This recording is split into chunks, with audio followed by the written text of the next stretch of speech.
In the eyes of history, he is an eternal sinner. The man responsible for driving tens of millions of young men into the mud of the trenches. The warmonger Kaiser Wilhelm II turned Europe into a sea of fire. He ended his life in lonely exile, condemned by the entire world. In stark contrast, here stands a woman.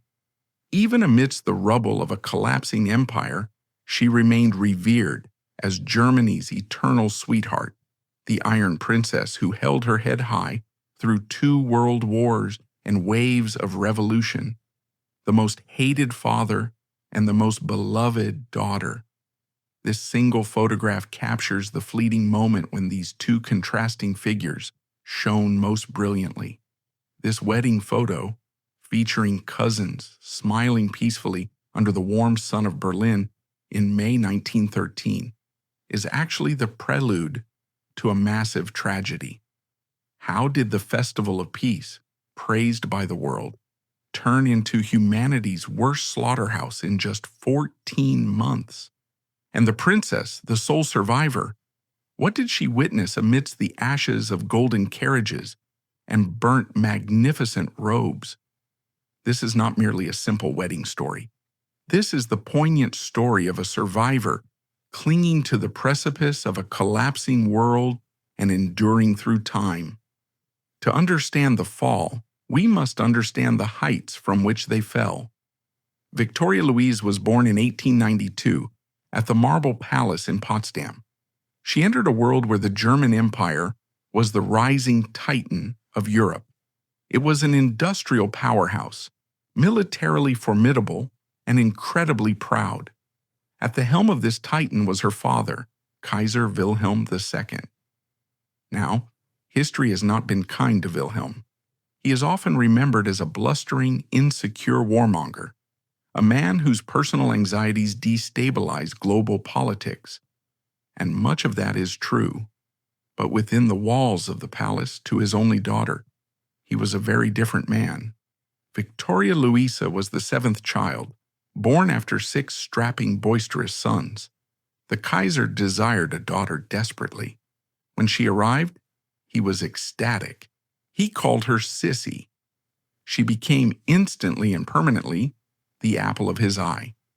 In a Prussian court characterized by rigid military discipline, where her brothers were essentially raised in boot camp from the age of 10, Viktoria Luise was the softening influence. She was the only person in the empire who could get away with teasing the all-highest Kaiser. There's a wonderful story she later recounted in her memoirs. As a child, if her father was in a foul mood, barking orders, terrifying his ministers, her mother, Empress Augusta Victoria, would quietly send Viktoria Luise into his study. The little princess would simply walk in and ask for a kiss. The Kaiser would melt. The storm would pass. She was the humanizer of the Hohenzollern monarchy, but she was still a Prussian princess. Her education was rigorous. She was fluent in English and French before she was 10. She was schooled in history, theology, and the immense complexities of European royal genealogy. More importantly, she was taught duty. She was raised with the absolute conviction that the Hohenzollern dynasty was ordained by God to rule Germany, and that her role was to serve that dynasty. By the time she was 16, she was elegant, poised, and famously spirited. She was appointed the honorary colonel of the Second Life Hussar Regiment, the Death's Head Hussars. There are striking photos of her in the black uniform with the skull and crossbones emblem on her Busby hat, riding at the head of cavalry charges during maneuvers. She loved the speed, the discipline, the military theater of it all. She was the perfect representation of pre-war Germany, feminine yet militaristic, traditional yet vibrant. She was the empire's darling. And by 1912, the empire began to wonder, who would this prize marry? The story of her marriage is where high politics crashes into genuine romance. It is a true dynastic drama that Shakespeare would have recognized. To understand it, we have to go back nearly 50 years to 1866. In the Austro-Prussian War, the Kingdom of Hanover had sided with Austria against Prussia. Prussia won. As punishment, Viktoria Luise's grandfather, Kaiser Wilhelm I, annexed Hanover. He kicked the ruling family, the House of Guelph, off their throne and seized their massive fortune and estates. The Guelphs went into exile in Austria, seething with resentment. For half a century, the Hohenzollerns in Berlin and the Guelphs in exile were bitter enemies. The Guelphs refused to renounce their claim to the Hanoverian throne. The Hohenzollerns refused to return their money. It was a cold war fought with lawyers and protocol. Enter Prince Ernst August. He was the heir to this displaced, angry House of Guelph. He had grown up on stories of Prussian theft and injustice. In 1912, a tragedy occurred. Ernst August's older brother died in a car accident.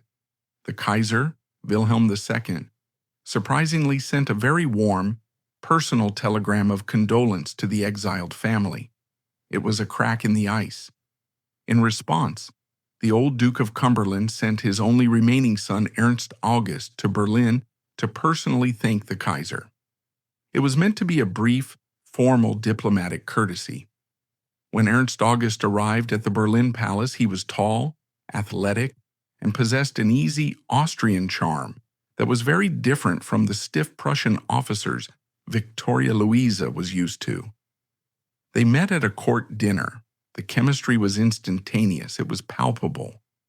Viktoria Luise later wrote that she was immediately struck by his freshness and naturalness. He was equally smitten by the spirited Princess Colonel. The Kaiser watched this happen. Wilhelm II was many things, but he was not stupid when it came to dynastic opportunities. He saw a chance to heal a 50-year-old wound that had plagued German internal politics. If his daughter married the Hanoverian heir, the feud would end. But there were massive hurdles. The old Duke of Cumberland, Ernst August's father, hated the Prussians. He would rather die than see his son marry into the family that stole his kingdom. A whirlwind courtship began, carried out under the intense scrutiny of the entire European press. Behind the scenes, ferocious negotiations took place. The deal that was hammered out was masterful. Ernst August would marry Viktoria Luise. In return, he would renounce his claim to the Kingdom of Hanover. However, the Kaiser would arrange for him to become the ruling duke of another territory, the Duchy of Brunswick, which had conveniently just become vacant. And crucially, the Hohenzollerns would release a massive chunk of the frozen Guelph fortune as a dowry. It was a political masterstroke. It brought the Guelphs back into the German imperial fold. It made Viktoria Luise a ruling duchess, and it secured internal peace. For the young couple, it was a fairy tale. They were genuinely in love, caught up in a whirlwind of high-stakes politics that for once seemed to be working in their favor. The date was set for May 24th, 1913. The invitations were sent out. The stage was set for the last great party of the age. The suspense that held the continent in its grip seemed to dissipate with the first light of dawn, replaced by a radiant clarity that felt like a divine blessing. As the clocks in Berlin chimed the hour, the city shook off its slumber, ready to perform the grand pageant that history had assigned to it, unaware that this sunrise marked the zenith from which they would all soon fall.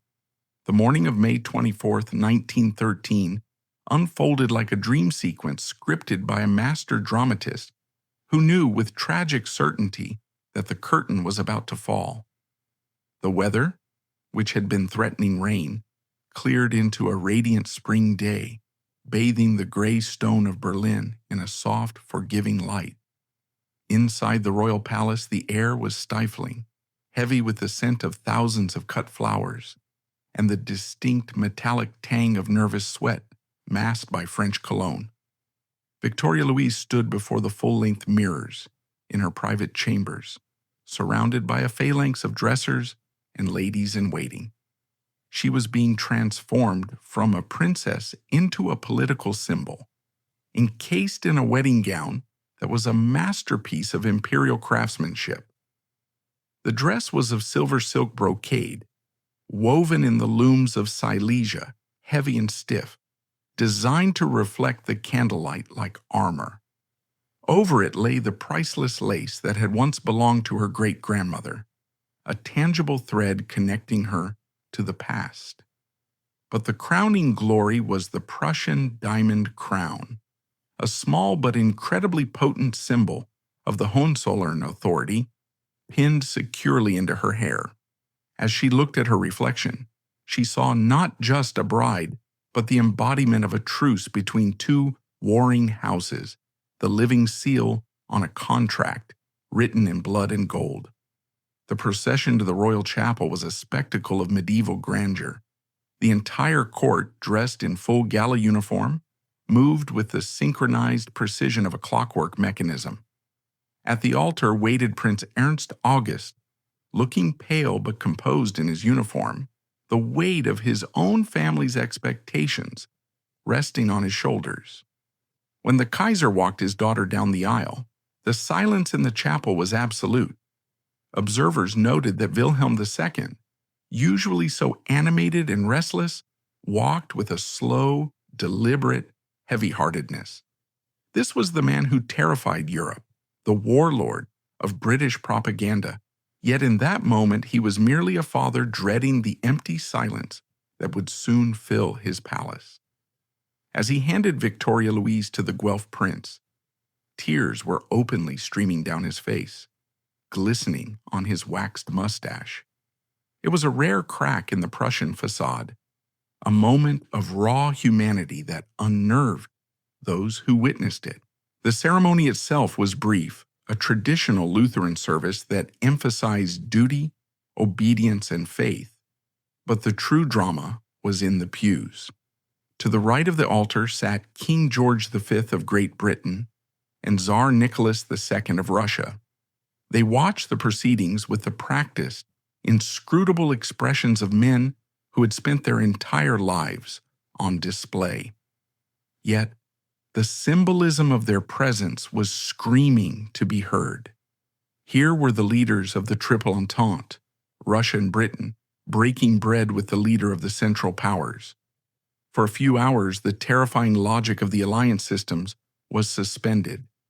There were no enemies in the royal chapel, only cousins.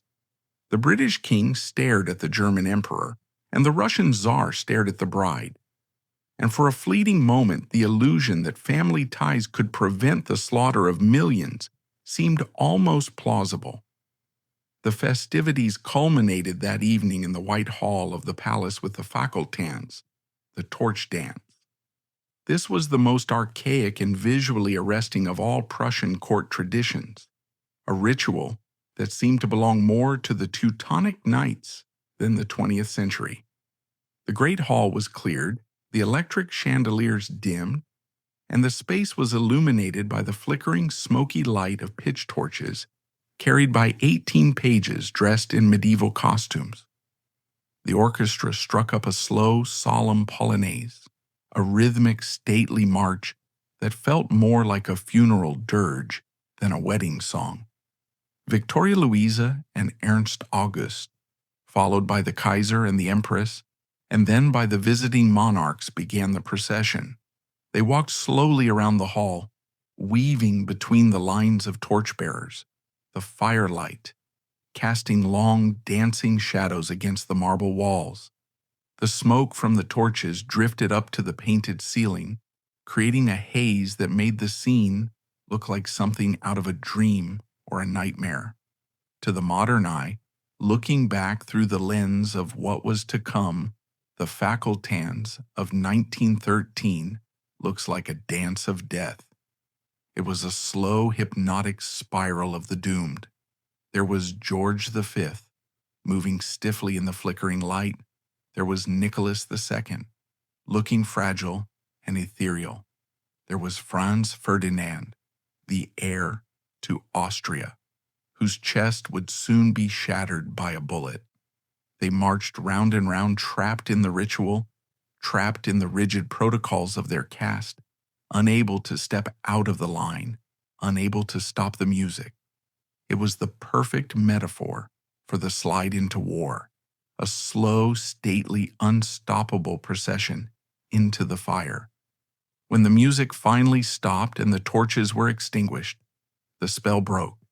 The reality of departure set in. The next day, the newlyweds left Berlin for their new home in Brunswick. The farewell at the train station was wrenching. The Kaiser, looking suddenly older and smaller, stood on the platform, waving until the train was a speck in the distance. He had secured his political objective. The reconciliation with the Guelphs was complete. But the personal cost was a hollow space in his heart that he would never manage to fill. For Viktoria Luise, the arrival in Brunswick was a baptism of fire of a different kind. She was entering a territory that had technically been enemy ground for her family for decades. The Duchy of Brunswick had been administered by a regent, its rightful duke barred from the throne. Now the Guelph heir was returning, bringing a Prussian princess with him.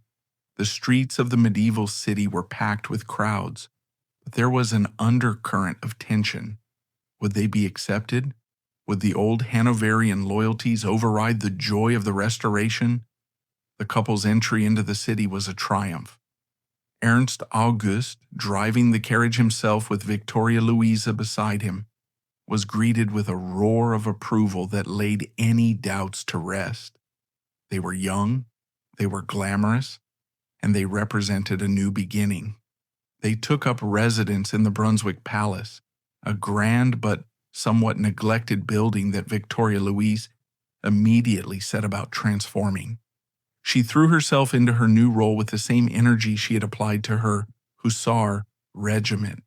She rearranged the furniture, modernized the kitchens, and established a court that was far less rigid than Berlin. It was a happy time, perhaps the happiest of her life. They were ruling their own small state, insulated from the high-pressure cooker of Berlin politics. The summer of 1913 bled into the autumn and winter of 1914, a period often described by historians as the long, golden afternoon. In Brunswick, life was a whirl of balls, hunting parties, and domestic contentment. Viktoria Luise discovered she was pregnant, news that sent waves of celebration through both the Hohenzollern and Guelph families.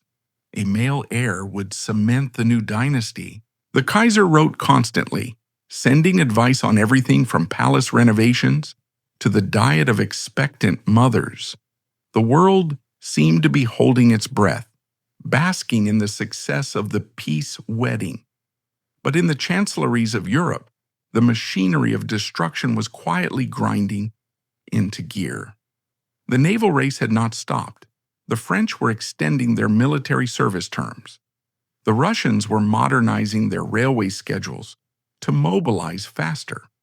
The joyous photos of Viktoria Luise in Brunswick, smiling in her carriage, were being printed in newspapers alongside editorials warning of the inevitable clash. The princess, safe in her domestic bubble, assumed that the presence of her father, cousin Georgie, and cousin Nicky at her wedding meant that the grown-ups had sorted everything out. She believed in the trade union of kings, the idea that the monarchs would never let their governments push them into a war that would destroy their families. Then came June 28, 1914. Viktoria Luise and Ernst August were at their summer residence when the telegram arrived. It was brief and brutal.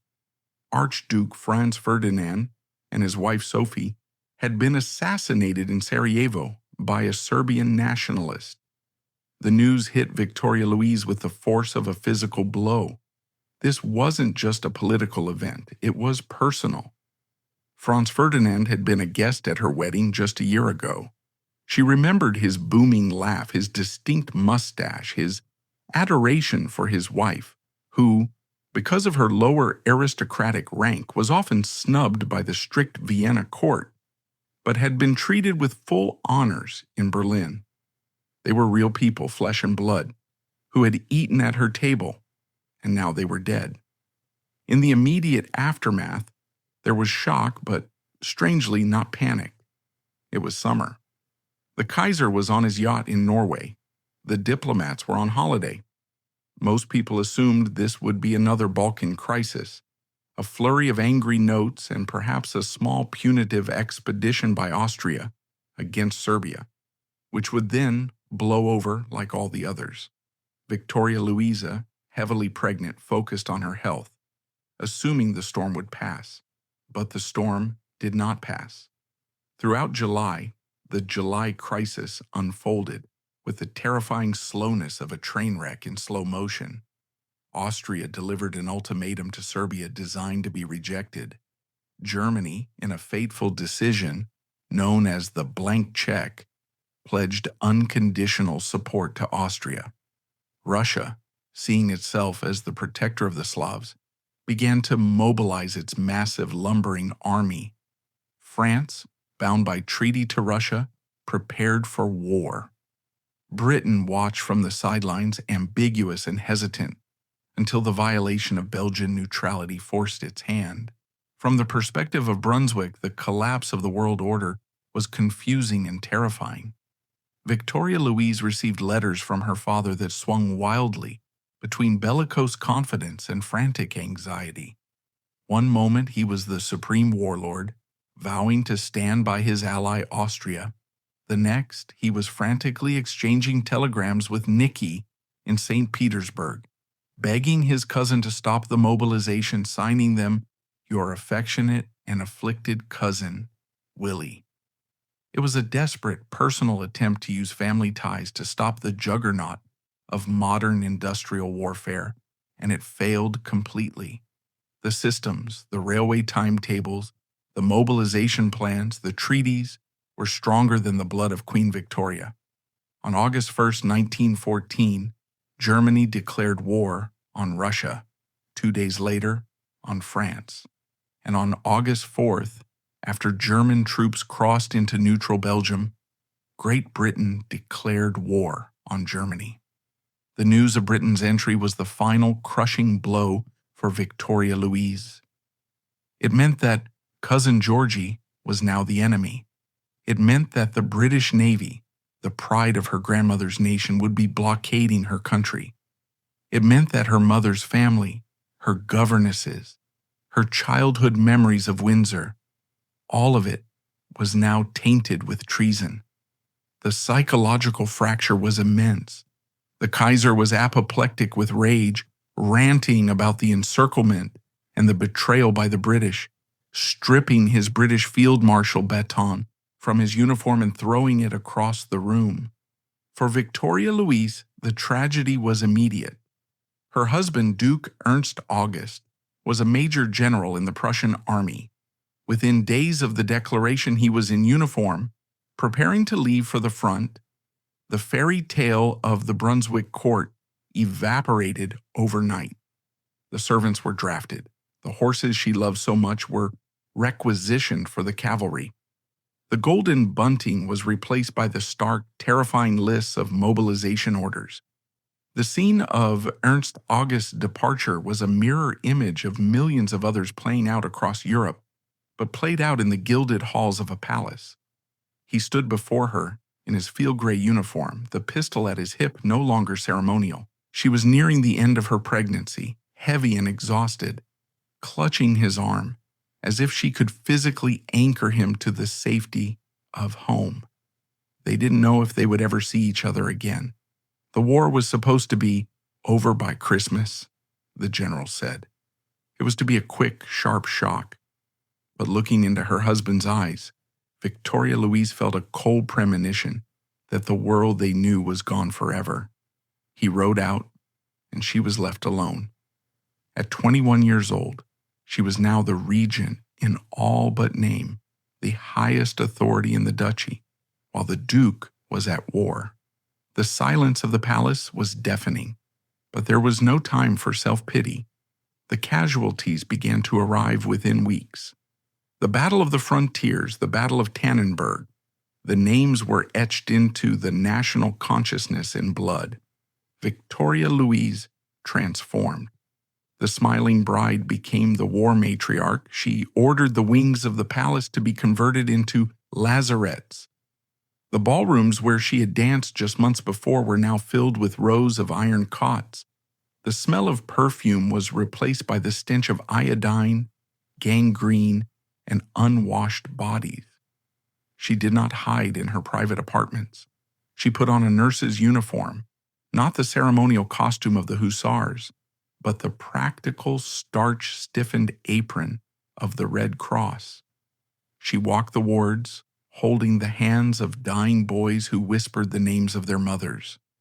She saw the reality of what her father's army was doing and what was being done to it. The shattered limbs, the blinded eyes, the gas-choked lungs. This was the harvest of the festival of peace. In the midst of this carnage, life asserted itself. On March 18, 1914, while the guns were thundering on the Western Front, Viktoria Luise went into labor. It was a difficult birth, complicated by the stress and the fear that hung over the palace. But finally, a son was born, Prince Ernst August IV. The news was flashed to the trenches. A salvo of salute guns was fired, but the sound was indistinguishable from the artillery barrages that were churning up the landscape of Europe. The Kaiser came to visit his grandson. It was a strange, muted christening. Wilhelm II looked haggard. The war had turned into a stalemate, a grinding war of attrition that Germany was ill-equipped to fight for the long term. The blustering confidence of 1913 was gone, replaced by a brittle, nervous energy. He held the baby, the heir to the Guelphs and the Hohenzollerns, and in that moment the tragedy of the situation was stark.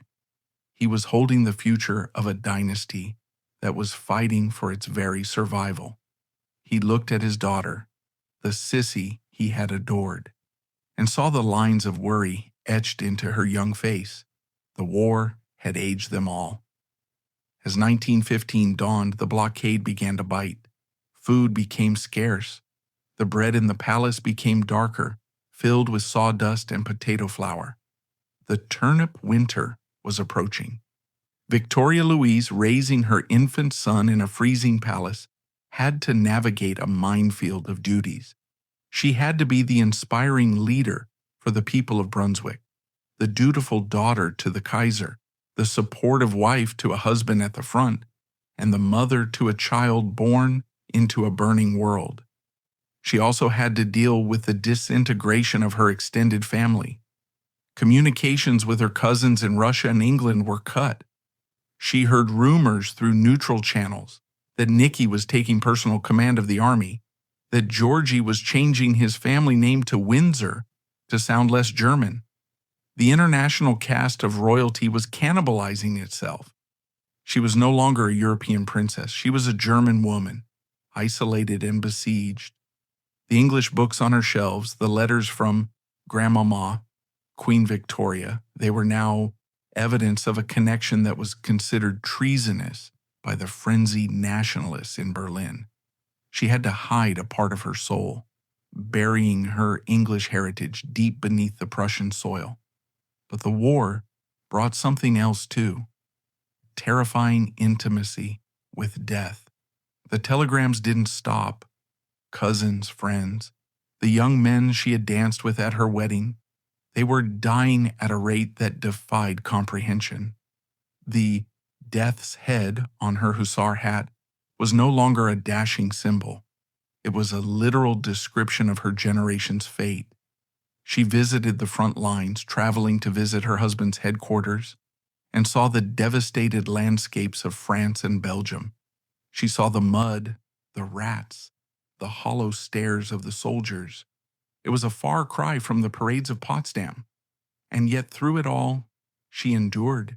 She developed a steel core that surprised even her father. She managed the estates, negotiated with the military authorities, organized food kitchens for the starving workers in Brunswick. She became the Duchess of Hearts for her people, a figure of stability in a world gone mad. But as the years dragged on, 1916, 1917, the cracks in the German Empire began to widen. The people were starving. The strikes were spreading. The whispers of revolution, once faint, were becoming a roar. And in Russia, the unimaginable happened. The Tsar, her cousin Nikki, was forced to abdicate. The Romanov dynasty, which had seemed as eternal as the stars, had fallen. Viktoria Luise read the reports with a sickening dread. If it could happen to Nikki, could it happen to Papa? The question hung in the cold air of the palace, unspoken but omnipresent. The end was coming, and this time there would be no wedding to mask the abyss. That abyss, however, was not a sudden drop, but a long, grinding descent into hell. As the months of 1917 bled into the final year of the war, the internal structures of the German state began to buckle under the strain. The hope that had sustained the monarchy began to evaporate, leading inexorably to a collapse that would be total, unforgiving, and swift. By the autumn of 1918, the atmosphere in Germany had shifted from grim endurance to a terrifying, brittle fragility. The Michael Offensive, the German army's last desperate gamble to break the Allied lines before the sheer weight of American manpower could crush them, had failed. The recoil was devastating. The German army, once the most disciplined fighting force the world had ever known, began to dissolve. It did not break with a snap, but with a slow, agonizing crumble. Regiments that had held the line for 4 years suddenly refused orders. Officers were jeered. The stab in the back, as it would later be mythologized, was actually a collapse of the spine. For Viktoria Luise in Brunswick, the news from the front was no longer the primary source of terror.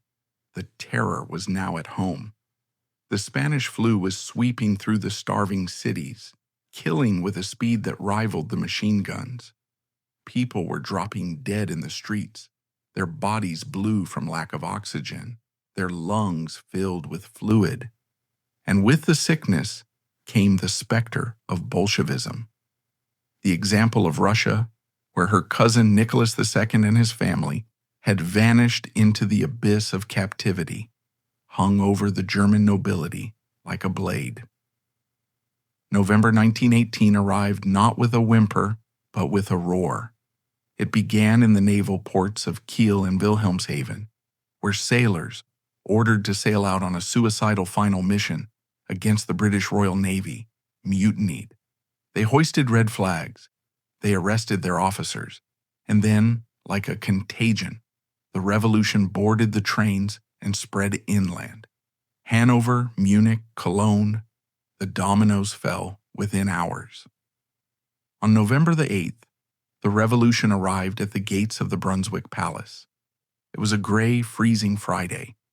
Viktoria Luise looked out of the palace windows to see trucks filled with armed workers and soldiers rumbling into the palace square. These were not the loyal subjects who had cheered her wedding carriage 5 years earlier. These were men with hollow cheeks and burning eyes, men who had seen their children starve while the court ate white bread. They carried rifles with bayonets fixed, and they wore red armbands. The roar of the crowd was different now. It was guttural, angry, demanding. Inside the palace, panic set in. The courtiers, the ladies-in-waiting, the servants, the entire ecosystem of the ducal court vaporized. People stripped off their liveries and fled through back doors. Viktoria Luise and her husband, Duke Ernst August, were left almost alone in the vast, echoing halls. The Duke, a man of military bearing, wanted to resist, to call upon the few loyal troops left. But Viktoria Luise, with a pragmatic instinct that would save their lives, realized that resistance was suicide. The age of the sword was over. The age of the mob had begun. A delegation from the local Workers' and Soldiers' Council banged on the palace doors.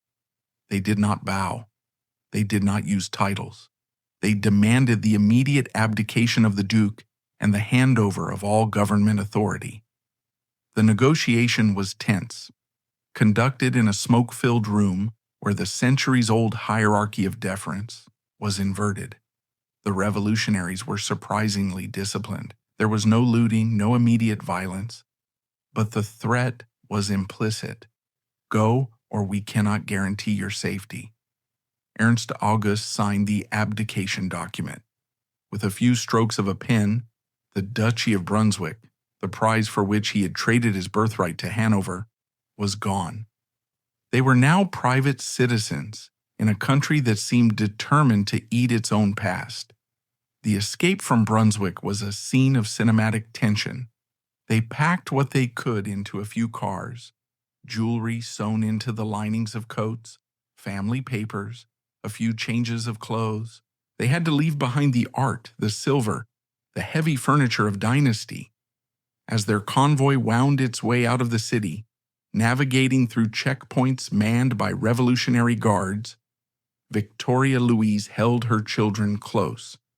They were heading for the Austrian border, to the family estate in Gmunden, the exile home of the Guelphs. It was a bitter irony. They were fleeing back to the very place the Guelphs had been exiled to by the Hohenzollerns in 1866. The circle of history had closed with a vengeance. But while Viktoria Luise was fleeing south, the final tragedy of the German Empire was playing out in the West. On November 9, 1918, at the Supreme Army headquarters in Spa, Belgium, Kaiser Wilhelm II woke up as the German Emperor and went to bed as a stateless refugee. His generals, led by the stone-faced Paul von Hindenburg and the frantic Wilhelm Groener, told him the truth that he had refused to hear. The army would no longer fight for him. The army will march home in peace and order under its commanding generals, Groener told the Kaiser, but not under the command of your Majesty. The Kaiser, the supreme warlord, stared at them in disbelief. He suggested leading the troops back to Berlin to crush the revolution. The generals shook their heads. It was over. The chancellor in Berlin, Prince Max of Baden, announced the Kaiser's abdication without even waiting for the official signature, simply to prevent a bloodbath in the capital. That night, the man who had been the most powerful monarch in Europe boarded a stripped-down train. He sat in a cold carriage, chain-smoking, waiting for the Dutch border guards to decide if they would let him in. He was entering exile in the neutral Netherlands. He would never set foot on German soil again. When Viktoria Luise received the news of her father's flight, she broke down. The giant of her childhood, the man she believed was God's anointed, had run away. The psychological floor of her world fell out. The war ended on November 11, 1918, at the 11th hour. The guns fell silent. But for the Hohenzollern family, the peace was more terrifying than the war. The family reunited in exile, some in Austria, the Kaiser in Holland, the Empress joining him soon after. But the shadow that haunted them in the winter of 1918 and throughout 1919 was the fate of the Romanovs. For months, there had been rumors. Then, the confirmation came. Nicholas II, Alexandra, and their 5 beautiful children, Olga, Tatiana, Maria, Anastasia, and Alexei, had been herded into a cellar in Ekaterinburg in July 1918 and shot, bayoneted, and clubbed to death by Bolshevik revolutionaries. This knowledge festered in Viktoria Luise's mind. Nikki had been at her wedding. Alex had been her mother's friend. The girls were her cousins. If it could happen to them, if the sacred bodies of anointing monarchs could be dissolved in acid in a forest pit, then no one was safe. The German revolutionaries were shouting the same slogans as the Russians. Every time a car backfired near their Austrian estate, The family flinched. They lived in a state of hypervigilance, expecting the assassins to come for them next. The trauma of the collapse began to manifest in the family members in different ways. The Kaiser, in his Dutch manor house at Doorn, slipped into a fantasy world. He chopped wood furiously, tens of thousands of trees, as if trying to physically work out his rage. He wrote letters blaming the Jews, the Freemasons, the British, everyone but himself. He refused to accept that his reign was over, insisting that the German people would soon beg him to return. But the tragedy struck closest to home with Prince Joachim. Joachim was the youngest son, the baby of the family, before Viktoria Luise was born. He had always been the most fragile. Tall and lanky with the Hohenzollern features but without the thick skin of his older brothers. He had struggled during the war. He had been wounded, but the deeper wound was to his psyche. He was a prince without a principality, a soldier without an army. After the revolution, his world collapsed completely. He had married Princess Marie Auguste of Anhalt in 1916, but the marriage was disastrous. Without the structure of the court to hold his life together, he unraveled. In 1919, the Weimar Republic, the new democratic Germany, passed laws stripping the nobility of their privileges. They were just citizens now. Joachim could not adapt. He drifted into depression, gambling, and aimlessness. His wife requested a divorce. In July 1920, at the Villa Liegnitz in Potsdam, where he was living in a kind of internal exile, the despair overtook him. The atmosphere in Berlin was chaotic. Street fighting, hyperinflation beginning to tick upward, a society turning on itself. Joachim felt the weight of the dynasty's failure personally. He felt he had failed his father, failed his country, and failed himself. On July 18, 1920, Prince Joachim shot himself. He did not die immediately. He lingered in agony, eventually succumbing to his wounds at the St. Joseph Hospital in Potsdam. The news shattered the family. For the Kaiser in Doorn, it was the first time the consequences of his war had claimed one of his own children. He was devastated, raging against the shame of suicide, but weeping for his boy. But for Viktoria Luise, the blow was doubled because of what it did to her mother. Empress Augusta Victoria, Donna, had been the silent sufferer of the tragedy. She had endured the war, the abdication, the humiliating flight into exile, and the separation from her country with a stoic, religious dignity. But the suicide of her youngest son broke her heart, literally and metaphorically. The Empress's health, already frail, collapsed. She could not comprehend a world where her son would take his own life. To her, it was not just a tragedy, it was a sin, a sign that God had truly turned his face away from the house of Hohenzollern. She wasted away in the gloom of House Doorn, surrounded by the damp Dutch flatlands that were so different from the pine forests of Potsdam. Viktoria Luise traveled to Doorn to be with her parents. The reunion was grim. The house was filled with the ghosts of the past, statues of Frederick the Great, paintings of the fleet, relics of a dead empire cramped into a suburban manor. She watched her mother fade. On April 11th, 1921, Empress Augusta Victoria died.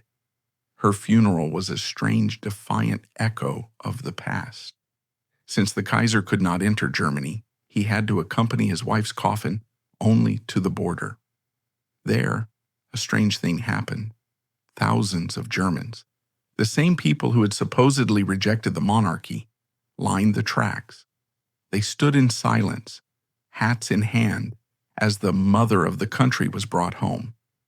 It was a flicker of the old loyalty, a sign that the Republic had not completely erased the emotional bond between the people and their former sovereigns. Viktoria Luise stood by the grave in the antique temple in Potsdam, dressed in heavy mourning crepe. In the span of 3 years, she had lost everything: her title as a ruling duchess, her country's greatness, her brother, and now her mother. The sunshine of the House of Hohenzollern was now a woman of 28, standing in the ruins of her life. The golden era of 1913 felt like it had happened 1,000 years ago. The cousins who had posed for that photo were dead or in exile. The world had been remade in fire. And now Viktoria Luise had to face a new reality. The monarchy was not coming back. The dream was dead. She had to survive in the Weimar Republic, a chaotic, modern democratic mess that she had been raised to despise. She had to navigate lawsuits, property disputes, and the rising tide of political extremism. But as she stood in the cold spring air of Potsdam in 1921, she made a silent vow. She would not crumble like Joachim. She would not fade away like her mother. She was her father's daughter.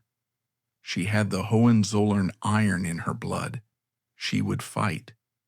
If she could not rule a duchy, she would rule her family. If she could not be a queen, she would be the memory of kings. She turned away from the grave and walked back out into the uncertain light of the 1920s. The Roaring Twenties were beginning: jazz, cabaret, decadence, and danger.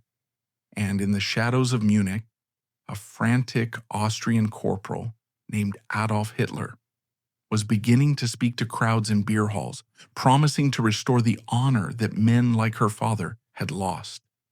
The wheel of history was turning again, grinding toward a darkness even deeper than the one they had just escaped. Before that final darkness descended, however, there was a strange, chaotic interlude, a purgatory between two hells.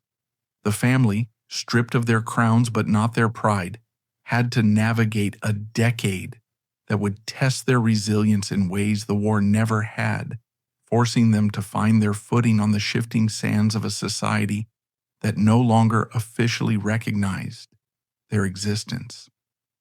The decade that followed the death of Empress Augusta Victoria in 1921 was a period of surreal dislocation for Viktoria Luise and the remnants of the German high aristocracy. They were living in the Weimar Republic, a state that had been born out of the ashes of their empire, a democracy that they viewed with a mixture of contempt, fear, and profound bewilderment. For the daughter of the Kaiser, the adjustment was not merely political, it was existential. She had been raised in a world where her existence was justified by divine right. Now she was simply a wealthy woman with a famous name, living in a country that was rapidly tearing itself apart. The early 1920s in Germany were a time of apocalyptic chaos. The economy, battered by war debts and reparations, began to slide into the abyss. In 1923, the hyperinflation crisis hit. It was a phenomenon that defied human comprehension.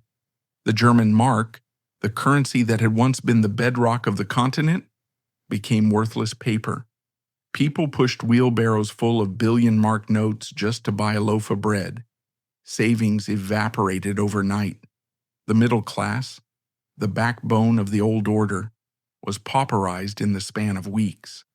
For the House of Hohenzollern and the House of Guelph, the inflation was a disaster, but a manageable one. Their wealth was not just in cash, it was in land, in forests, in art, and in foreign investments. While the people of Berlin were starving, scavenging for coal dust to heat their freezing apartments, the ducal family at Gmunden and Blankenburg continued to live in relative comfort.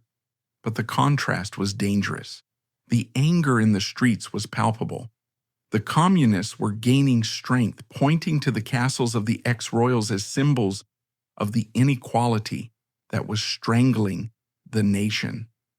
Viktoria Luise learned to keep a low profile, to navigate the new social landscape with a caution that would have been unimaginable in 1913.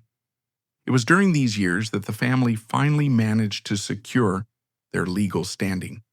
The Weimar government, desperate for stability and fearing a right-wing backlash, entered into negotiations with the former ruling families regarding their seized assets. The Fürstenabfindung, the compensation of the princes, was a fiercely debated political issue. In the end, a compromise was reached. The Guelphs and the Hohenzollerns were allowed to keep significant portions of their estates, including the magnificent Blankenberg Castle in the Harz Mountains and the Marienburg Castle near Hanover. In 1925, Viktoria Luise and Ernst August moved their family from their Austrian exile back to Blankenberg. It was a homecoming, but the Germany they returned to was not the one they had left. The social fabric had coarsened. The deference was gone. The cabaret culture of Berlin was in full swing, a hedonistic, cynical explosion of art, sex, and jazz that Viktoria Luise found repulsive. It was a culture that mocked everything she stood for: duty, religion, tradition, and the military. To her, and to millions of conservative Germans, the Weimar Republic was a swamp of immorality and weakness, a foreign imposition that had to be endured until the true Germany could rise again. This deep-seated hatred of the Republic was the soil in which a new, terrifying seed began to germinate. In the beer halls of Munich, Adolf Hitler was beginning to draw crowds. At first, the aristocrats dismissed him. He was a bohemian corporal, a vulgar little man with a bad haircut and an uncouth accent. He shouted, he sweated, he whipped crowds into a frenzy, behavior that was the antithesis of the Prussian officer's code of cool detachment. The Kaiser, watching from his Dutch exile, initially referred to the Nazis with disdain, but Hitler was cunning. He understood something that the aristocrats did not: the power of the mob. And he knew that to gain legitimacy, he needed the support of the old elites. Hitler began a campaign of seduction directed at the German nobility. He played on their fears. He told them that he was the only bulwark against Bolshevism. "Look at Russia," he whispered. "Look at the cellar in Ekaterinburg. The communists want to butcher you and your children. I am the only one who can stop them." He played on their patriotism. He promised to tear up the Treaty of Versailles, to rebuild the army, to restore Germany's honor. And, most dangerously, he hinted that he was merely a placeholder, a drummer who would clear the way for the restoration of the monarchy. It was a lie, of course. Hitler despised the monarchy. He viewed the Kaiser as a weakling who had fled when the going got tough. But he needed their money, their names, and their connections to the army. And tragically, the Hohenzollerns took the bait. The dynamic within Viktoria Luise's family during the late 1920s and early 1930s is a microcosm of the German tragedy. The family split into factions. The most enthusiastic convert was her brother, Prince August Wilhelm, known to the family as Aui. Aui had always been a follower, a man in search of a cause. He found it in National Socialism. He didn't just support the Nazis, he joined them. He donned the brown shirt of the SA, the stormtroopers.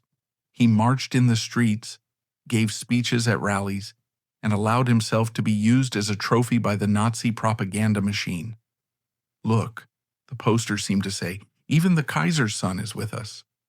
For Viktoria Luise, seeing her brother in the uniform of a street brawler must have been shocking. Yet Aui assured the family that this was the path to restoration. He told his father in Dorn that Hitler idolized him. He fed the Kaiser a diet of delusions. The Crown Prince, Wilhelm, Viktoria Luise's eldest brother, was more opportunistic. He flirted with the Nazis, meeting with Hitler, posing for photos, hoping that if he played his cards right, Hitler would make him the new Kaiser, or at least the president. He was driven by vanity and a desperate desire to be relevant again. And what of Viktoria Luise and Ernst August? Their position was more complex and historically debated. They were not Nazis in the ideological sense of the true believers. They found the anti-Semitism of the regime distasteful in its violence. Though they shared the casual social prejudice common to their class, they found the thuggery of the SA repellent, but they were also deeply conservative nationalists who hated the Weimar democracy. They wanted order, they wanted the respect due to their rank, and they were terrified of communism. The couple began to socialize with the rising Nazi elite. Hermann Göring, a WWI flying ace and a man of some aristocratic pretension, was a frequent guest at their hunts. He was charming, jovial, and knew how to hold a knife and fork, unlike the rougher elements of the party. Through Göring, the connection was maintained. Ernst August made financial contributions to nationalist causes that funneled money into the Nazi war chest. Was it insurance? Was it support? It was likely a mixture of both. They were paying the crocodile in the hopes that it would eat them last, or perhaps that it would let them ride on its back. The turning point came in 1931 with the formation of the Harzburg Front. This was a political alliance formed in the town of Bad Harzburg, just a few miles from the family's Blankenberg estate. It united the traditional conservative parties, the Stahlhelm Veterans Organization, and the Nazi Party in a coalition against the Weimar government. It was the moment the old right legitimized the new radical right. Viktoria Luise and her husband were not signatories, but the event happened in their backyard, in their duchy. The atmosphere of the time was one of inevitable convergence. The barriers between the respectable nobility and the Nazi rabble were dissolving. Then came January 30th, 1933. President Paul von Hindenburg, the old field marshal who had commanded the Kaiser's armies, appointed Adolf Hitler as Chancellor of Germany. In the Brunswick Palace and at Blankenberg, the news was greeted with cautious optimism. The family believed, like von Papen and other conservatives, that they had hired Hitler. They thought they could control him. They thought his radicalism would be tempered by the responsibilities of office. They believed that the restoration of the monarchy was now only a matter of time. The Kaiser and Dorn began to buy champagne, expecting the call to return to Berlin any day. The illusion culminated on March 21, 1933, at the Day of Potsdam. This was a propaganda masterpiece orchestrated by Joseph Goebbels. The ceremony to open the new Reichstag was held in the Garrison Church in Potsdam, the spiritual home of the Prussian monarchy, the very place where Frederick the Great was buried. Hitler, dressed not in a uniform, but in a humble morning coat and top hat, bowed deeply before the aged Field Marshal Hindenburg. It was a visual marriage of the old Prussia and the new Germany. An empty chair was left for the Kaiser, a silent nod to the exiled monarch. Aoi, the Nazi prince, marched in the parade. To Viktoria Luise, watching from the sidelines, it must have seemed as if the nightmare of 1918 was finally ending. The dignity of Prussia was being restored. The black-white-red flag of the empire was flying again alongside the swastika, but the mask dropped with terrifying speed. Within months, the other political parties were banned. The trade unions were crushed. The press was muzzled, and the restoration never came. Hitler had no intention of bringing back the Kaiser. In fact, he began to speak of the Second Reich as a failure. He was building the Third Reich, a 1,000-year racial state that had no room for divinely ordained monarchs. The night of the Long Knives in June 1934 was the cold shower that woke the aristocracy from their fever dream. Hitler purged the SA, murdering his rival Ernst Röhm, but he also used the opportunity to settle old scores. General von Schleicher, a former chancellor and friend of the old elite, was gunned down in his doorway. Conservative critics were arrested or killed. At Blankenberg, the mood shifted from hope to fear. The family realized they were not partners in this new order. They were hostages. If Hitler could murder a general, he could certainly murder a duke or a princess. They retreated into what came to be known as inner emigration. They stopped talking politics in public. They withdrew to their estates, focusing on their horses, their gardens, and their children. They maintained a facade of correctness with the regime, raising the flag on Hitler's birthday, donating to the Winter Relief Fund. But the enthusiasm was gone. The relationship between Viktoria Luise and the regime became a dance on a razor's edge. On one hand, she was a symbol of German history that the Nazis wanted to co-opt. On the other, she was a reminder of an authority that rivaled Hitler's own. The Nazis were deeply suspicious of the reactionaries in the aristocracy. The Gestapo kept files on them. Spies were placed among their servants. There is a chilling anecdote from this period involving Viktoria Luise's daughter, Frederica. As a teenager, she, like almost all German youth, was required to join the League of German Girls, the female equivalent of the Hitler Youth. It was impossible to refuse without marking the family as enemies of the state. The indoctrination was pervasive. The children were taught that their primary loyalty was to the Führer, even above their parents. Viktoria Luise had to fight a silent battle for the souls of her own children, countering the Nazi propaganda at the dinner table with the values of the old world, all while being careful not to say anything that could be reported by a loose-lipped servant.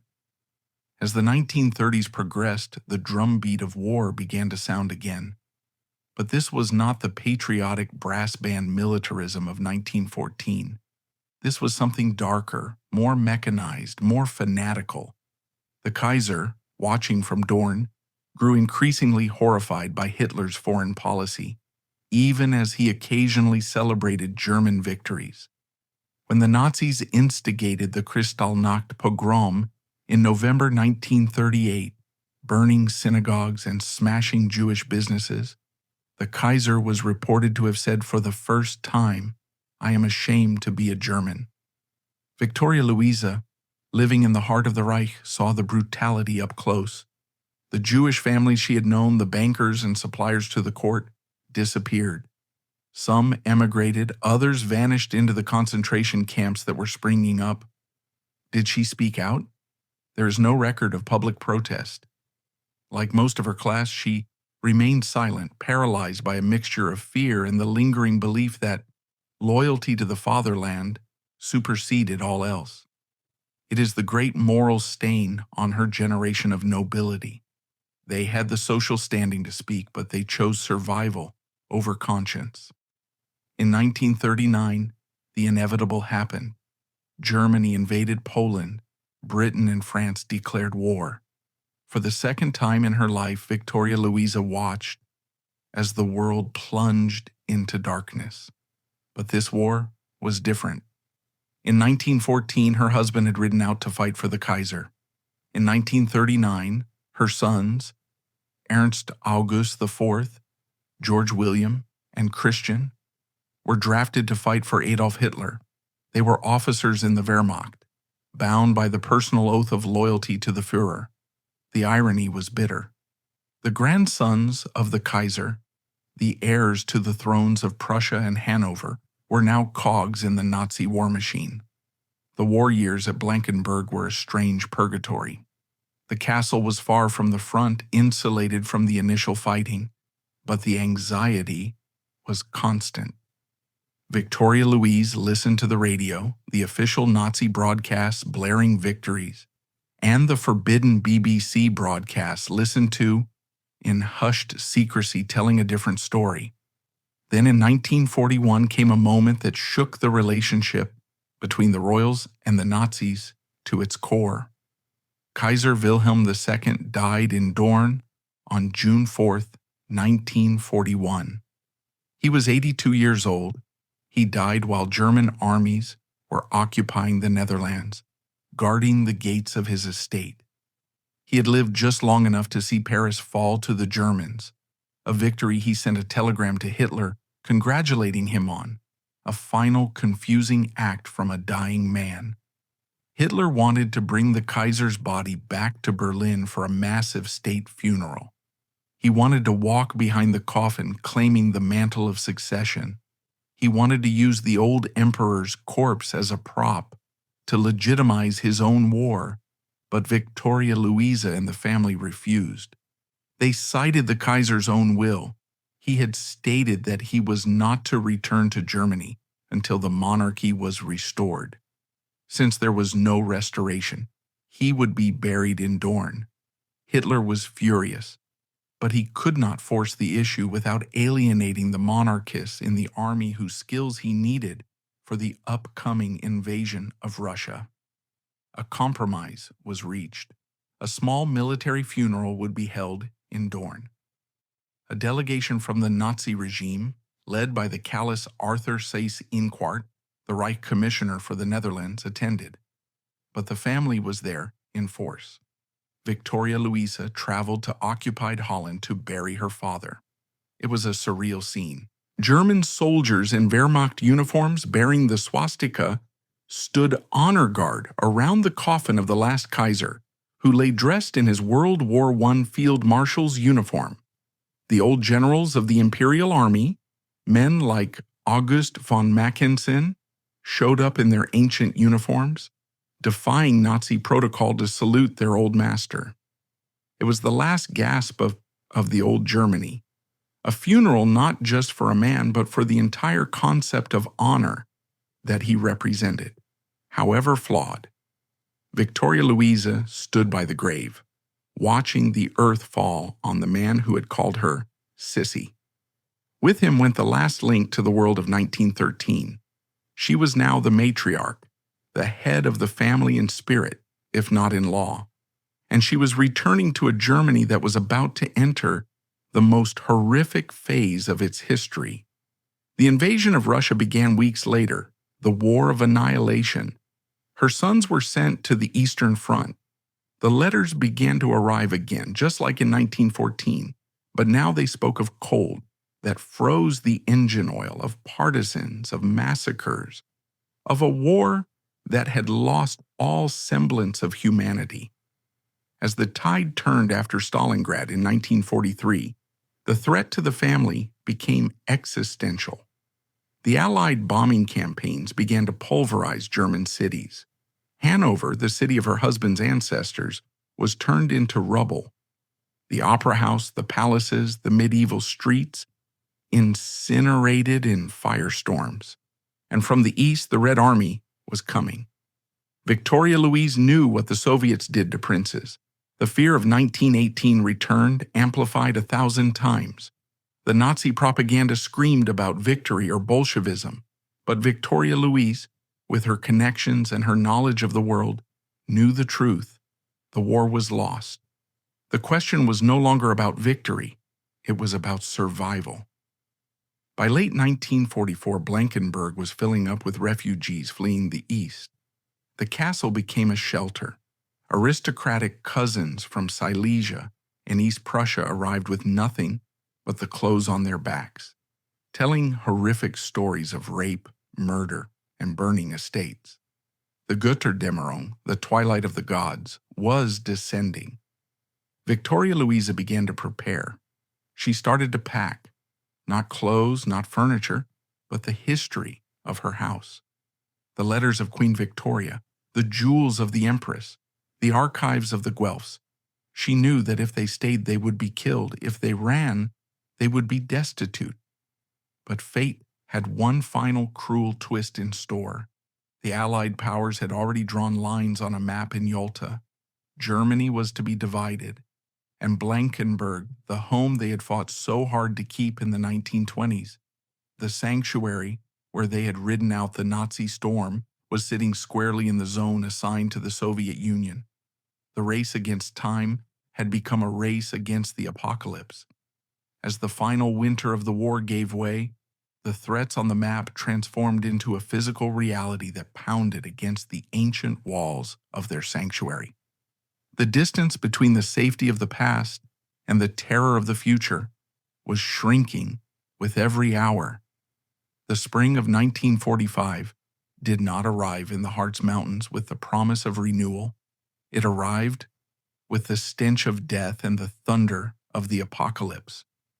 The ancient forests around Blankenberg Castle, which had once echoed with the horns of royal hunting parties, now reverberated with the mechanical shriek of diving P-51 Mustangs and the dull rhythmic thud of distant artillery. Germany was in its death throes. The Third Reich, the 1,000-year empire that had seduced and then devoured the nation, was collapsing into a pile of burning rubble. For Viktoria Luise, trapped within the stone walls of Blankenberg, these weeks were a hallucinatory nightmare. The castle had become an island of desperate humanity in a sea of chaos. Every room, every corridor, every servant's quarter was packed with refugees. They were cousins from the east who had fled their estates in Silesia and Pomerania just hours ahead of the Soviet advance. They were wounded soldiers separated from their units. They were villagers whose homes had been pulverized by Allied bombers. The Grand Hall, where she had once hosted receptions for diplomats, was now a dormitory of straw mattresses and weeping children. The princess, who had been born in the marble palace, was now the headmistress of a survival shelter. The fear that permeated the castle was specific and terrifying. It was the fear of the East. The Nazi propaganda machine, in its final paroxysm of hysteria, had painted the Red Army not as a military force, but as a biblical plague. Mongol hordes, Bolshevik beasts. The radio screamed these phrases day and night. But Viktoria Luise didn't need the radio. She had heard the whispers from the refugees. She knew about the mass rapes in Nemmersdorf. She knew about the executions of landowners. She knew that her name, Hohenzollern, and her husband's name, Guelph, were death sentences in the eyes of the Soviet commissars. To them, she was not a woman. She was a symbol of the feudalism and imperialism they had sworn to eradicate. In mid-April, the immediate terror shifted. American troops, part of the 30th Infantry Division, broke through the German lines and occupied the region. The arrival of the Americans was greeted with a collective exhale of relief that bordered on hysteria. The GIs, with their chewing gum, their casual slouch, and their overwhelming firepower, were not the monsters of the East. They were the civilized enemy. Viktoria Luise and Ernst August met the American commanders with the dignity befitting their station. For a few weeks, an uneasy peace settled over Blankenberg. The castle was safe. The war in Europe ended on May 8, 1945. The guns fell silent, but the silence was deceptive. In the grand conference rooms of Yalta and Potsdam, three men, Stalin, Roosevelt, and Churchill, had redrawn the map of Europe with blue pencils. They had divided Germany into zones of occupation, and in that division, a tragedy of geography was sealed. Blankenberg, along with the rest of the Eastern Harz region, had been assigned to the Soviet occupation zone. The presence of the American and British troops there was a temporary anomaly, a result of the battlefield fluidity. They were scheduled to withdraw, and the Red Army was scheduled to take their place. The rumor of the withdrawal hit the castle in late May like a physical shockwave. At first, it was just whispers among the soldiers. Then, it became official. The British commander in the area requested a private audience with the Duke and Duchess. He was polite, clipped, and grim. "We are pulling back," he told them. "The Soviets will assume control of this sector on July 1st. They had days, not months, not weeks, but days, to dismantle a life that had been built over centuries. If they stayed, they faced certain arrest, expropriation, and likely deportation to the gulags of Siberia. If they left, they faced destitution, becoming refugees in a shattered country with nothing but what they could carry. Viktoria Luise made the decision. They would run, but they would not run like common fugitives. She was the great-granddaughter of Queen Victoria. She would play the only card she had left, the blood card. She drafted a desperate message to London. It was a plea sent directly to her cousin, King George VI. It was a strange historical loop. 30 years earlier, her father had been the king's enemy. Now, she was begging the king's army to save her from her father's other enemy, the Bolsheviks. The message was transmitted through military channels, bypassing the bureaucracy. The response from Windsor was swift and extraordinary. King George VI, a man of quiet family loyalty who remembered the peace wedding of 1913, gave the order. The British Army was to assist in the evacuation of the Guelph family. It was an operation of dubious legality, using military resources to save a German royal family, while millions of displaced persons were starving on the roads. But it was carried out with military precision. The operation that followed was frantic. The British sent a convoy of 3-ton army trucks to Blankenburg. The soldiers, young men who had fought their way from the beaches of Normandy, found themselves acting as royal movers. The scene in the castle was one of organized bedlam. What do you save when you are losing your world? They couldn't take the furniture. They couldn't take the library of 50,000 volumes. They couldn't take the ancestral portraits that were too large to fit in the trucks. They had to choose. Viktoria Luise, dressed in practical tweeds, directed the packing with the steely resolve of a general. First, the Welfenschatz, the Guelph treasure. This was a collection of medieval religious art, gold relics, and reliquaries that was priceless beyond measure. It was the spiritual heart of the dynasty. It was packed into crates. Next, the jewelry, the tiaras, the pearls, the heavy gold settings that had adorned empresses and queens. These were sewn into the linings of coats, hidden in innocent-looking boxes, or worn on the body. Then, the archives, the letters from Queen Victoria, the deeds to the estates, the genealogical records. History was heavier than gold, but it had to be saved. The trucks were loaded until their axles groaned. The villagers of Blankenburg watched in silence as the convoy formed up in the courtyard. They knew what this meant. The Duke was leaving. The protection of the old order was vanishing. They were being left to the Russians. It was a moment of profound guilt for Viktoria Luise, a feeling of abandonment that would haunt her memoirs. But she had no choice.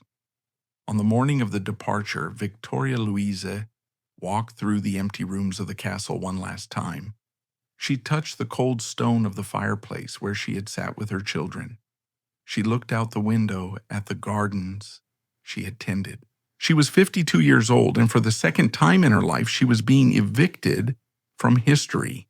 She locked the heavy oak doors, knowing she would never open them again.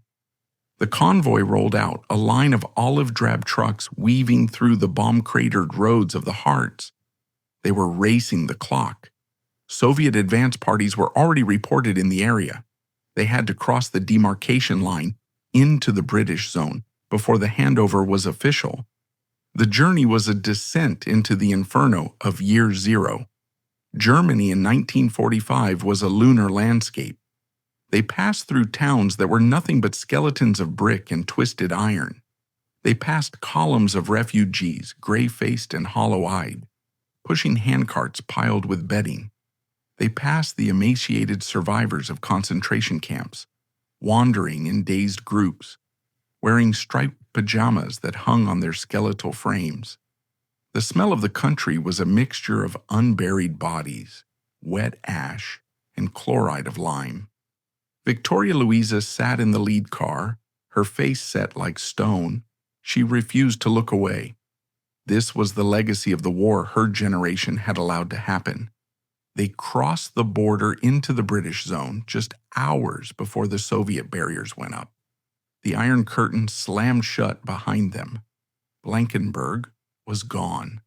The castle would soon be looted by the Red Army, its remaining treasures shipped to Moscow, its rooms turned into a technical school, the grave of her ancestors left to rot. Their destination was Marienburg Castle, located about 20 kilometers south of Hanover. Marienburg was a Gothic revival fantasy, a castle built in the 19th century by the blind King George V of Hanover for his wife. It looked like a fairy tale fortress, with turrets and towers rising out of the wooded hills. But when the convoy arrived, the reality was far from romantic. Marienburg was uninhabitable. It had been empty for years. There was no heating. The plumbing was broken. The windows were drafty. It was a cold, damp stone shell. But it was theirs, and it was in the West. The first winter of 1945 to 1946 at Marienburg was a struggle for sheer survival. The family, who had once dined on Sèvres porcelain, was now rationing coal and eating potato soup. The castle was freezing. They slept in coats. The electricity was intermittent, but they were not alone. The refugee crisis that had forced them out of Blankenberg followed them to Marienburg. The castle grounds became a camp for displaced persons. The crypt of the castle was turned into a makeshift home for families who had lost everything. Viktoria Luise, once again, found herself in the role of the organizer. She set up soup kitchens. She negotiated with the British military governor for heating oil.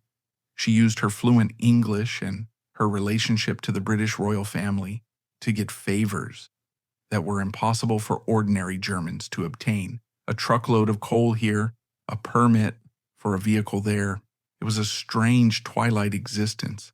They were royal, but they were also defeated Germans. The British officers treated them with a mix of deference and suspicion. The denazification process began.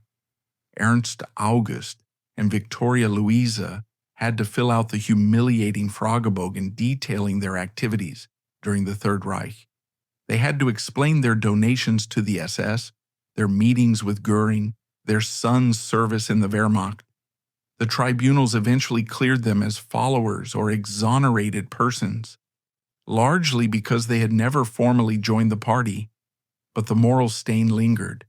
The sons returned from the war one by one. Ernst August IV had been injured. George William had served on the Eastern Front.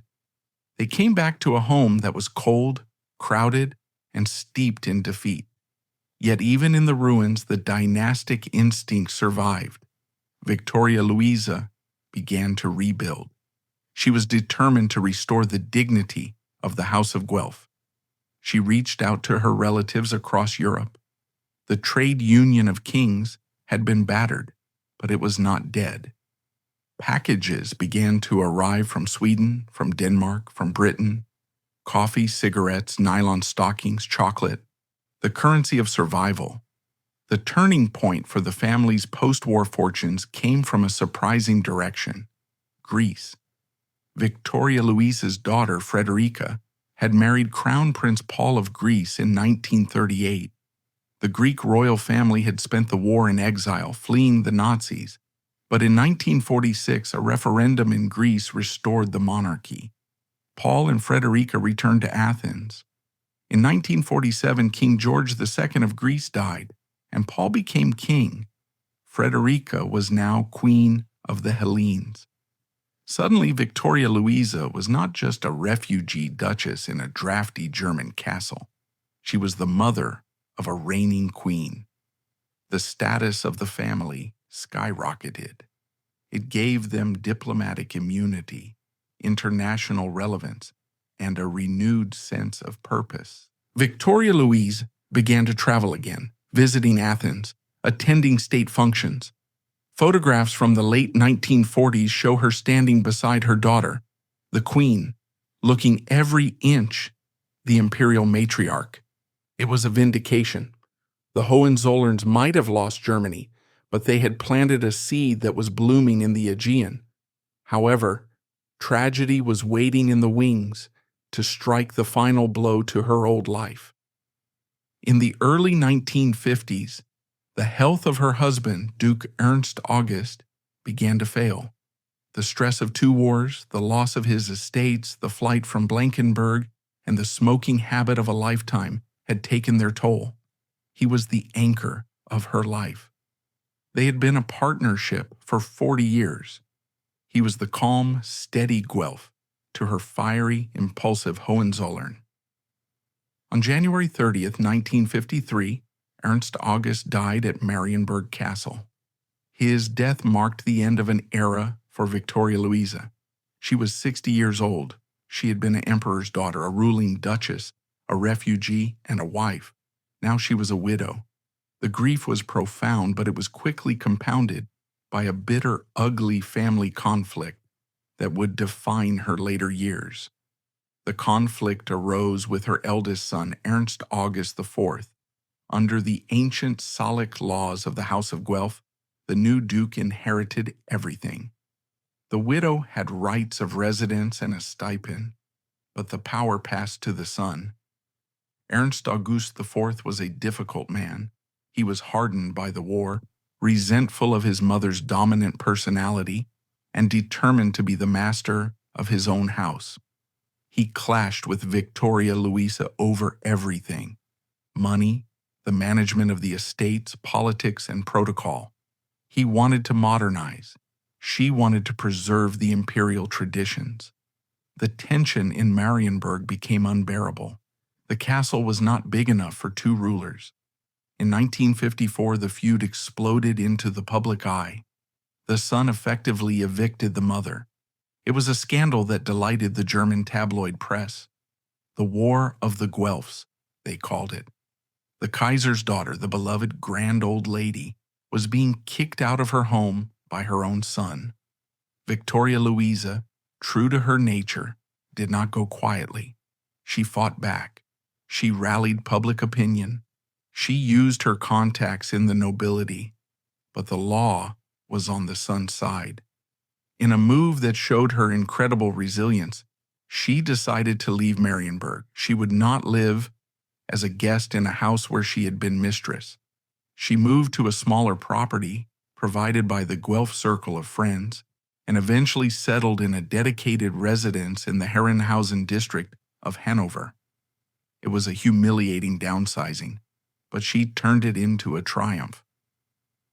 Free from the gloomy, drafty quarters of Marienburg and the toxicity of her son's court, she reinvented herself yet again. If she could not rule a castle, she would rule the hearts of the public.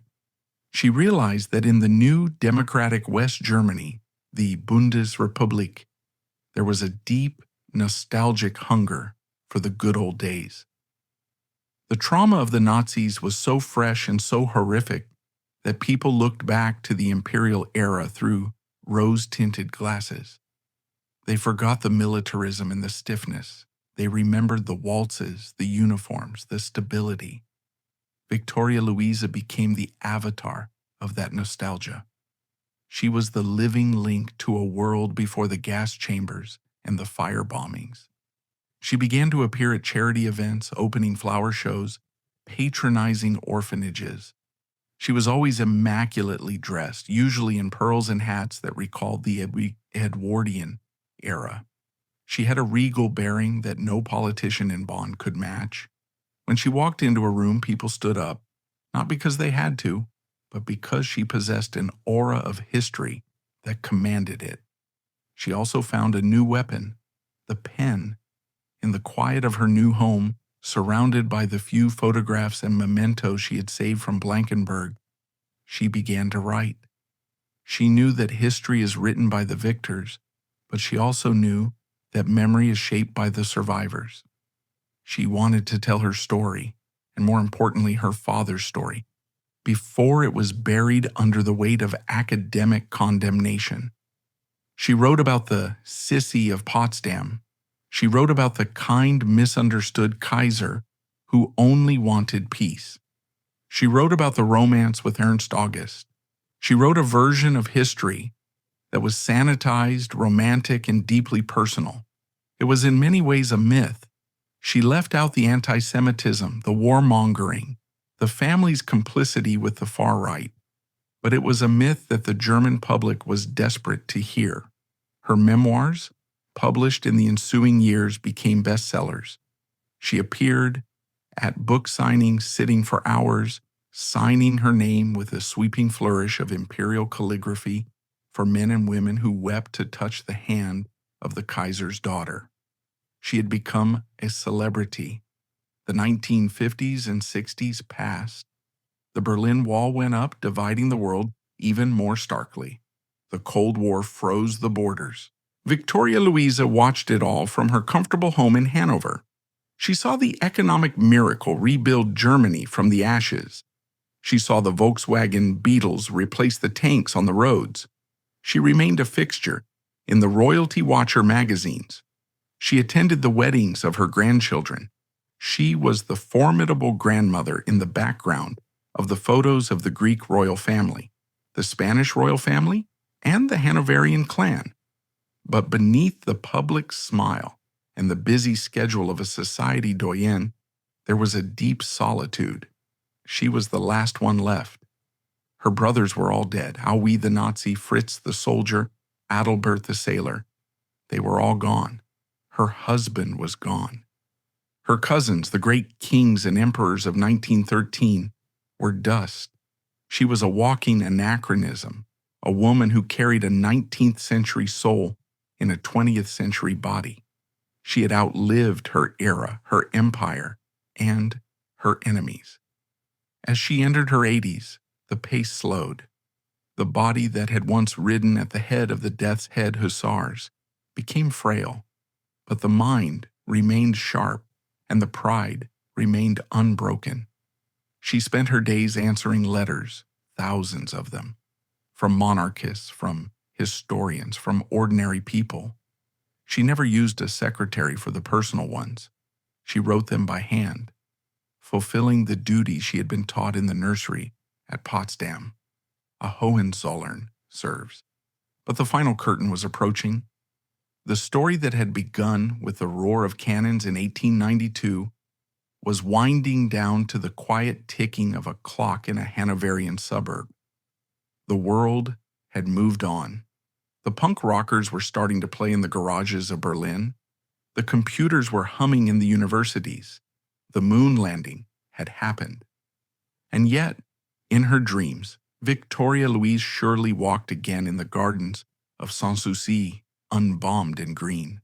She surely heard the laughter of her father before the world broke. She surely danced again the Fackeltanz, surrounded by the torches, young and invincible, spinning round and round in the light, before the darkness swallowed them all. Yet, even as the ghosts of the past danced in her memory, the relentless march of the present continued. The world did not stop for her grief or her nostalgia. It pushed forward into a new era, bringing with it one final unexpected twist in the dynastic tale that would prove, once and for all, the resilience of her bloodline. The 1970s arrived, bringing with them a world that would have been unrecognizable to the girl who had played in the gardens of Sanssouci. It was the era of détente, of disco, of the Red Army faction terror in Germany, and the burgeoning European Union. Yet in Hanover, time seemed to bend around Viktoria Luise. She had become a living monument, a woman carved from the granite of a lost age. While the counterculture movement questioned every authority and tradition, Viktoria Luise experienced a paradoxical resurgence in popularity. She became a beloved figure in the West German media, not despite her archaic values, but because of them. In a nation that had been severed from its history by the shame of the Nazi era, she offered a bridge to a time that felt safer, cleaner, and more dignified. She was the Grand Dame, the Iron Princess, always perfectly coiffed, her back as straight as a Prussian soldier's, appearing on talk shows and in magazines. She answered questions about the Kaiser with a fierce protective loyalty, refusing to let the modern historians define her father solely by his failures. To her, he remained the kindly man with the withered arm who had wept at her wedding, not the warmonger of the history books. But her final years provided one last magnificent dynastic vindication, a plot twist that no screenwriter could have invented. Throughout her life, Viktoria Luise had watched monarchies fall like dominoes.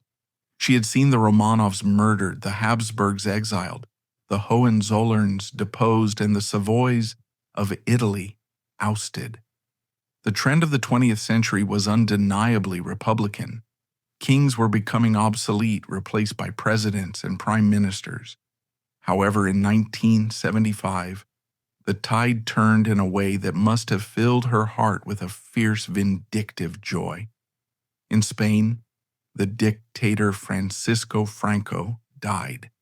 He had designated a successor, not a general, but a prince, Juan Carlos of Bourbon.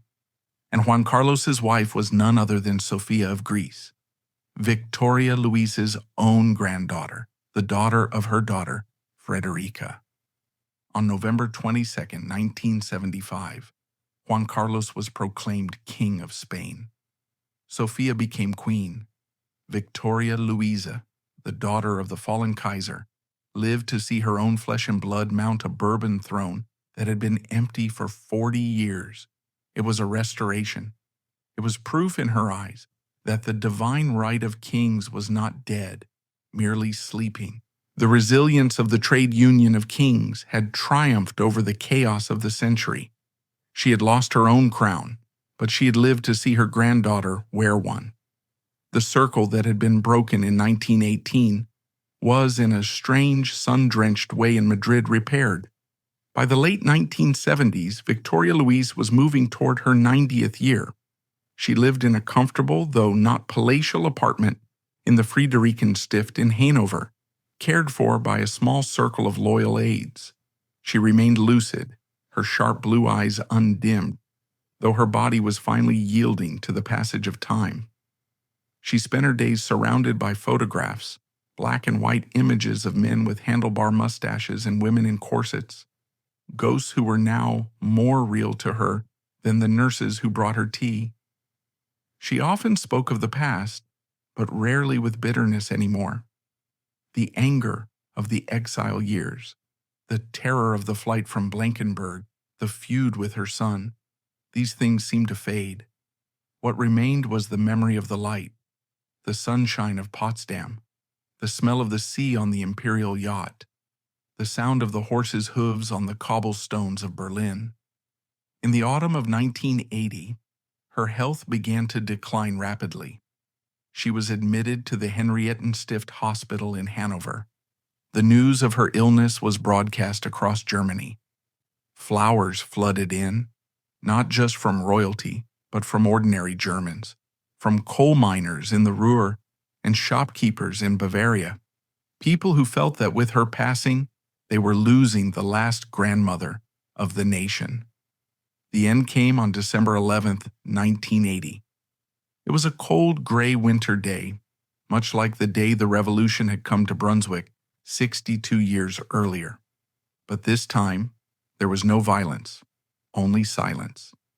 Princess Viktoria Luise of Prussia, Duchess of Brunswick-Lüneburg, the seventh child of Kaiser Wilhelm II, the great-granddaughter of Queen Victoria, slipped away peacefully in her sleep. She was 88 years old. She had outlived her father by nearly 40 years. She had outlived her husband by 27. She had outlived the German Empire, the Weimar Republic, the Third Reich, and the division of Germany. She had been born in the age of the horse and carriage and died in the age of the space shuttle. The funeral, held on December 17, 1980, was the final act of the Imperial drama. It took place in Hanover, at the Herrenhausen Gardens, the ancestral home of the Guelphs. It was a biting cold day. The wind whipped through the bare branches of the linden trees, but the scene was magnificent. Thousands of people lined the streets, silent, respectful crowds, many of the older generation weeping openly. And following the coffin were the survivors of the royal cast. There was her daughter, the former Queen Frederica of Greece. There was her granddaughter, Queen Sophia of Spain. There were princes and dukes from every corner of Europe, the remnants of the Gotha almanac gathering to bury their matriarch. They lowered her into the crypt of the mausoleum in the Berggarten, next to her beloved husband, Ernst August. The Romeo and Juliet of 1913 were reunited in the dark earth of Hanover. The feud was over. The story was done. As the heavy doors of the mausoleum closed, sealing Viktoria Luise into history, we are left to look back at the trajectory of her extraordinary life and ask, what did it all mean? If you return to that photograph from May 1913, the one of Georgie, Nicky, and Willie standing on the balcony, you see a world of absolute certainty. You see three men who believed that the structure of their world was as permanent as the stars. They believed that their blood, their treaties, and their armies could hold back the tide of time. They were wrong. The tide washed them all away. But Viktoria Luise was not washed away. She learned to swim. Her life is the ultimate testament to the endurance of the human spirit amidst the wreckage of ideology. She saw every god she was raised to worship fail. The god of the divine right of kings failed in 1918. The dark idol of nationalism failed in 1945. Even the security of wealth and property failed when the Red Army crossed the Oder. And yet, she did not break. She adapted. She stripped off the diamonds and put on a nurse's apron. She packed the trucks. She rebuilt the castle. She wrote the books. She found a dignity in survival that was far more impressive than the dignity of ruling. She was the last leaf on the great tree of 19th century Europe. As long as she was alive, there was a living, breathing connection to the world of the czars and the Kaisers. You could touch her hand and be 1 degree of separation from Queen Victoria and Frederick the Great. When she died in 1980, that connection was finally severed. The 19th century did not truly end on the battlefields of the Somme, nor in the bunker in Berlin. It ended in a hospital room in Hanover when the last child of the Kaiser closed her eyes. The wedding of 1913 was meant to save the world. It failed, but the bride survived the end of the world. And in her survival, in her refusal to be erased, Viktoria Luise achieved a victory that none of the emperors on that balcony could have ever imagined. She became the keeper of the flame, carrying the memory of a lost civilization through the storm and delivering it safely into the hands of history. The waltz is over. The torches of the facultans are extinguished. But in the silence, her story remains. A reminder that while empires crumble and maps are redrawn, the human heart, with its capacity for love, grief, and endurance, is the only true sovereign that reigns eternal.